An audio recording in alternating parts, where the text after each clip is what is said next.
అందరికీ నమస్కారం. ఈరోజు న్యూస్లో నా గురించి నేనేదో మాయమైపోయాను, భయపడి దాక్కుంటున్నాను, ఉద్యోగరీత్యా సమస్యలు ఫేస్ చేస్తున్నాను, టీవీ ముందుకు రాలేక ఇంకా వీడియోస్ వదలలేక నేను దాక్కున్నాను అన్న ఒక న్యూస్ వినిపిస్తుంది. నేను దాక్కోలేదు. నేను నా లీగల్ ప్రొసీజర్ని ఫాలో అవుతున్నాను. బేసిక్గా నేను దాక్కోను కూడా. నిన్న కూడా ఒక వీడియో రిలీజ్ అయింది. అది కొన్ని ఛానళ్ళ వాళ్ళు చూసారో లేదో, ఎందుకు ఇలా మాట్లాడుతున్నారో, ఎవరు మాట్లాడిస్తున్నారో నాకు తెలీదు. కాకపోతే నేనైతే దాక్కోలేదు, దాక్కోను కూడా. న్యాయం జరిగేంత వరకు దాక్కను. ఇంకొక విషయం, నన్ను కమిటీకి ఎవ్వరూ పిలవలేదు. నన్ను కమిటీకి ఎవ్వరే కానీ హాజరు అవ్వమని ముందస్తు ఇన్ఫర్మేషన్ ఇవ్వలేదు. నాకు ఎటువంటి ఇన్ఫర్మేషన్ లేదు. నేను శివశంకర్ గారికి కాంటాక్ట్ అయ్యి, ఆయన నంబర్ సంపాదించి శివశంకర్ గారికి కాంటాక్ట్ అయ్యి నాకు నేనుగా, సార్ మీరు శ్రీధర్ వర్షన్ మాత్రమే విన్నారు, నేను నా వర్షన్ కూడా తెలియజేసుకోవాలనుకుంటున్నాను, సో నేను పెన్ డ్రైవ్ పంపిస్తున్నాను విత్ అటాచ్డ్ విత్ లెటర్ అని చెప్పేసి నేను లెటర్ పంపించడం జరిగింది. అంతే తప్ప I bet and I ask committee people, నన్ను ముందు ఇన్ఫర్మేషన్ ఇచ్చారా? ఇస్తే ఎవరితో ఇప్పించారు?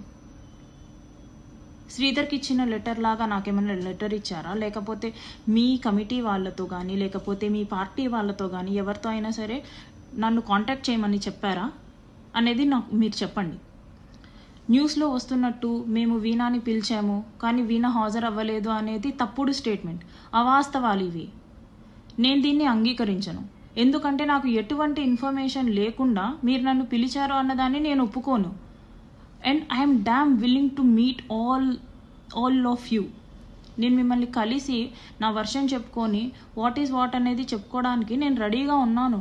నేను కలుస్తాను అనేసి అంటున్నా కూడా మీరు నన్ను పిలిచారు రాలేదు అనేసి అలాంటి అవాస్తవాలు చెప్పకండి ప్లీజ్.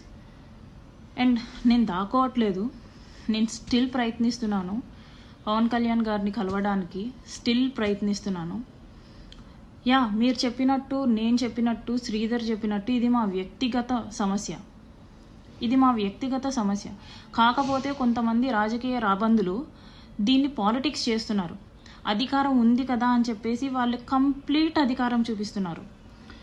డబ్బులు వేస్ట్ చేసుకుంటున్నారు, డబ్బులు ఖర్చు పెట్టి నెగిటివిటీని స్ప్రెడ్ చేస్తున్నారు, ఏంటంటో చేస్తున్నారు. అవన్నీ కాదండి కావాల్సింది, నిజాలు కావాలి. కమిటీ వాళ్ళు ఎంత టైం అయినా తీసుకోండి, కానీ నిజం మాత్రమే చెప్పండి, అబద్ధాలు చెప్పకండి. I really pray all of you, I really please all of you, నిజాలు మాత్రమే మాట్లాడుకుందాం. నాకు శ్రీధర్కి జరిగింది మాత్రమే మాట్లాడుకుందాం. నా ఉద్యోగం అంటారా, నా పరువు అంటారా, నేను ఇంతకంటే దిగజారడానికి ఇంకేం మిగల్లేదు. కాబట్టి నేను అన్ని వదులుకున్న తర్వాతే నేను ఇక్కడికి వచ్చాను. కాబట్టి నేను భయపడను. నాకు జస్టిస్ జరిగే విషయంలో నేను భయపడను. నేను ముందుకు వెళ్తాను ఖచ్చితంగా. అండ్ సార్ పవన్ కళ్యాణ్ గారు, నేను మీకు మళ్ళీ అర్థిస్తున్నాను, మిమ్మల్ని నేను కలవాలి సార్. మీకు ఎంతవరకు నిజం తెలుసో, ఎంతవరకు మీరు ఈ విషయం గురించి పట్టించుకుంటున్నారో నాకు తెలీదు. కానీ నేను ఒక బాధపడిన మహిళగా నేను మిమ్మల్ని నమ్ముతున్నాను, మీరు నాకు న్యాయం చేస్తారనేసి. ఎందుకంటే మీకు ఉమెన్ మీద ఎటువంటి రెస్పెక్ట్ ఉందో, ఎన్ని సిచ్యువేషన్స్లో ఉమెన్ గురించి మీరు బాధపడ్డారో అదంతా నాకు తెలుసు. అవన్నీ మేము చూస్తూ పెరిగామండి. అలాంటిది మన పార్టీ నుంచి, మన ఎమ్మెల్యే నుంచి, మీ డిపార్ట్మెంట్ అయిన నాకు అన్యాయం జరిగింది. అటు శ్రీధర్ చెప్పుకోవాల్సింది మీకే, ఇటు నేను చెప్పుకోవాల్సింది మీకే. కాబట్టి మీరే ఇద్దరి వర్షన్స్ వినండి. ఎవరిది తప్పు ఉంటే వాళ్ళని శిక్షించండి, ఎవరి వైపు న్యాయం ఉంటే వాళ్ళకి జస్టిస్ చేయండి. ఇది ఒక్కటే నేను కోరుకుంటున్నాను. అండ్ ఎవరైనా సరే ఒక అమ్మాయి గురించి ఆలోచించేటప్పుడు మీ ఇంట్లో కూడా అమ్మాయిలు ఉంటారు అనేసి ఆలోచించండి. నెగిటివిటీ స్ప్రెడ్ చేయడం కాదు. ఒక అమ్మాయి బయటికి వచ్చి ఇంత చెప్తుంది, ఎందుకు చెప్తుంది అనేసి అయినా సరే ఆలోచించండి ప్లీజ్. ఆ అమ్మాయికి ఏం సరదా కాదు, మీ అందరి ముందు ఒక టాపిక్ అవ్వాలనేసి ఎవరికీ ఉండదు. So I please everyone, what is what అనేసి ఆలోచించండి.